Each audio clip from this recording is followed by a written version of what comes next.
आज ह्या सगळ्यांचं एक परिस्थिती आहे की एका पक्षावर सरकार येऊ शकत नाही. महाराष्ट्राची राज्याची राजकीय आणि भौगोलिक परिस्थिती फार वेगळी आहे, इतर राज्यांची वेगळी. इतर राज्यांमध्ये एका पक्षाचं सरकार येतं. केजरीवाल पंजाब घ्या, दिल्ली घ्या, पश्चिम बंगाल घ्या, आंध्र प्रदेश घ्या, तेलंगणा घ्या, कुठंही कर्नाटक घ्या.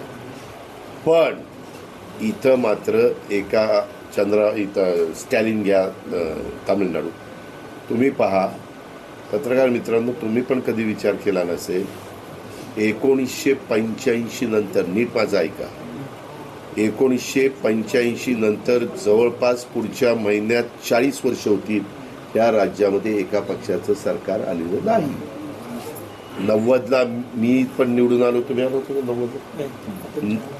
90ला तिथं काँग्रेसला 7 जागा कमी पडल्या.